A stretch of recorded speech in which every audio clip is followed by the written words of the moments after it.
All right, I've reached the point of sparging the bucket where everything's gonna start getting backed up. You can see this is not draining anymore. It was draining perfectly fine.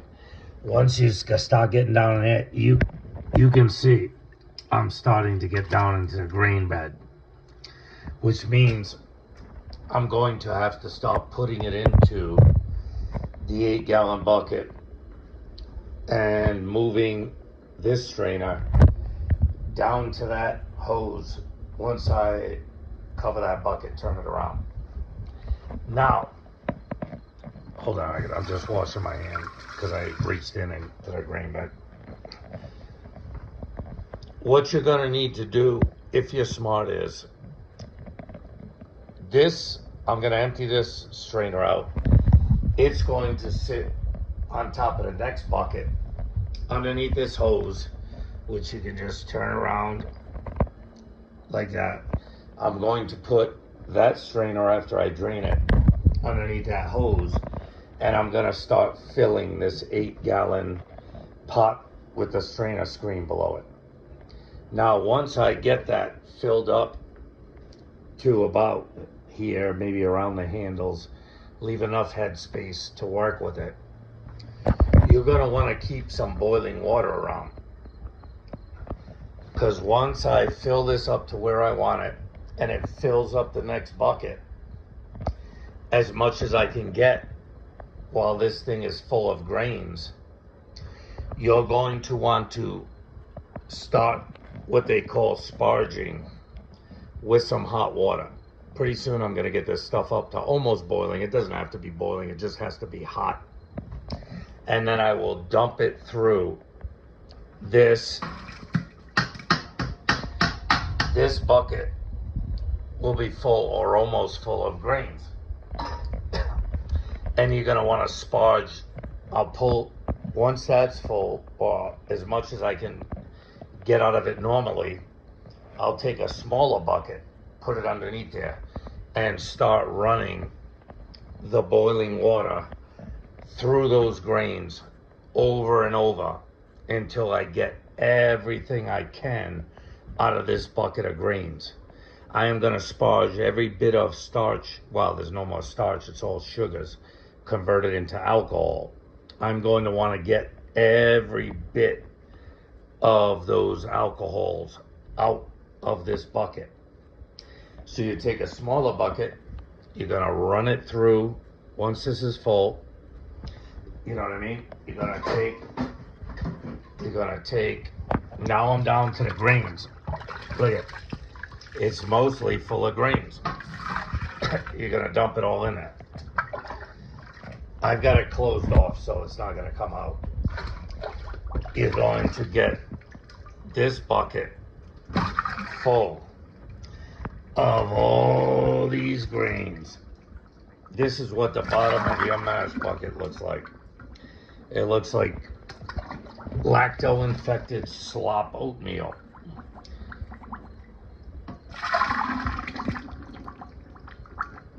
And here, this is what your pots are gonna look like. Put them in a sink temporarily. This bucket is done. So now I've got, I think this rim right here is 6 gallons. So I've got 12 gallons of all of the juice with none of the, sorry for the bad camera work, none of the slop. So we cover this, hopefully. All right, let's see if I can seal this one-handed. Perfect. All right, now I have got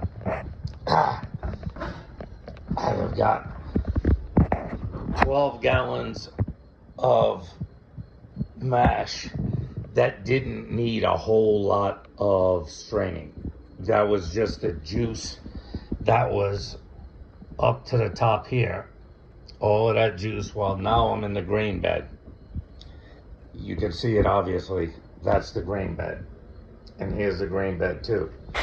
So, what I tell you, I'm going to I'm going to get that ready. I need to, let's see if I can do this one-handed. I'm going to need to clean this thing out as best as humanly possible with one hand. Perfect. Looks good to me. We're going to take it and we're going to put it underneath and open up the spigot.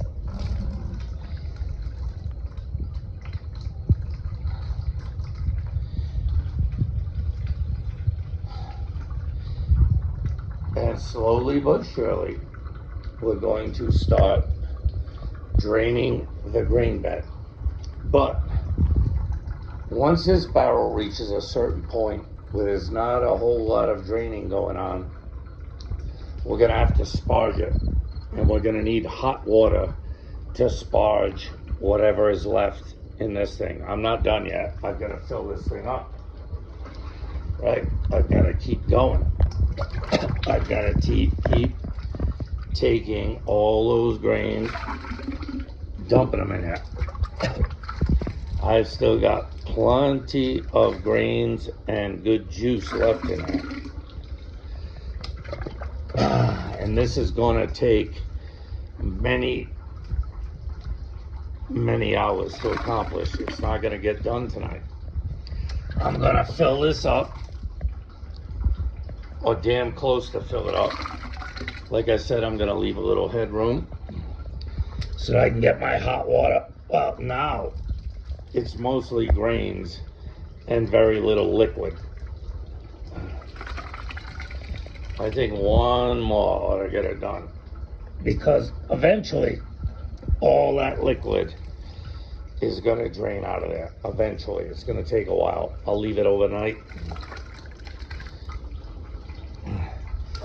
You can leave the pot in there. Well, as you can see, we've gone from, I don't know, 35 gallons down to about 5 or 7, something like that. But you're gonna have to pay attention to how you drain all this stuff out.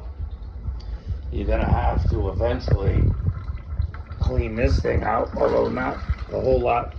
There's a false bottom on this pot, so that's gonna catch most of it, but eventually it's gonna get clogged up. So you're gonna have to, where is it? It's probably on the back side.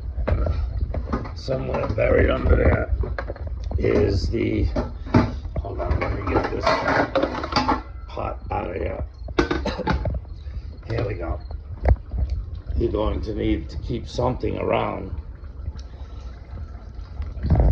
And you can hear it. Once you start stirring that screen around, you start getting a little more juice coming through. Because these fine strainers get clogged up. Of course they do. There is so much corn and malted wheat in here that, of course, look at it, it's already started getting less and less. Now watch as I stir it. Now it's starting to move through. And then eventually, when this runs dry, and it will, it'll take time, then I'm going to take a pot of maybe a gallon, 3/4 of a gallon of boiling water, maybe something like that. Not even boiling, just hot enough. And once this grain bed is dry, I will dump the hot water through it to get every last bit of what this has to offer out of it. And then I will continue to do the same thing with all the leftover grain bed of mash, because there's a lot of good stuff in here. There's a lot of alcohol left in here. There's a lot of alcohol left in all these grains. If you don't sparge them out, well,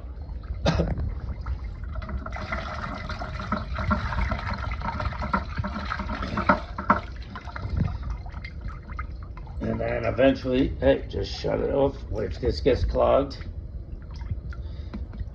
get all that liquid out, You see all the funk that comes through there? In the garbage. Give it a slap in the garbage. It's basically empty. Cleaned out. Open it back up. Hey, it's not running very much, right? It's not running very much until you start digging this thing in.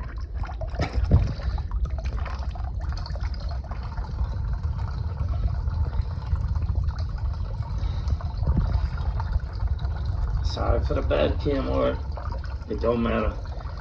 This ain't a television show. This is Moonshine mashing. And eventually, I'm going to have to quit stirring this and just let it drain on its own overnight. I'll let this thing go overnight. It will eventually drain out. Trust me. And then tomorrow morning when I wake up, we'll take care of the rest of it. We'll dump this out in the woods.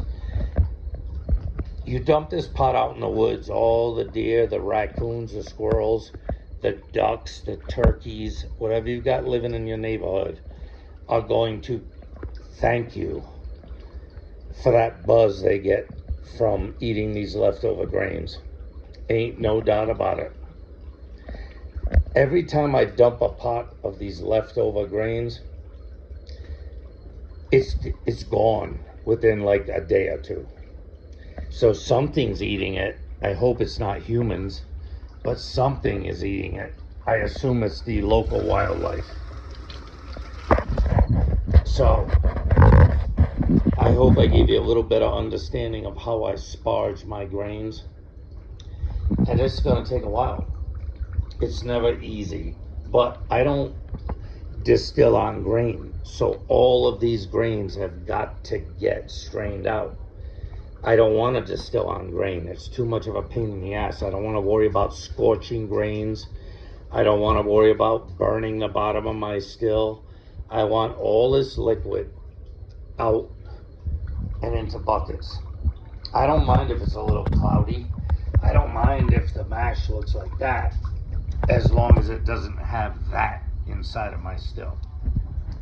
So I know I told you I'd give you more moonshine videos. I'm doing the best I can. I gotta do them when I can do them. With that being said, love yourself. Love and respect yourself. Always love and respect yourself. Love and respect your family and friends, even when they're being impossible. And do the best you can to clean up your mash, because you do not want to distill on grain. Trust me. It's a problem unless you've got professional equipment that can keep those grains moving and not burning on the bottom of your still. Be good, people. I'll see you on the next one. Later.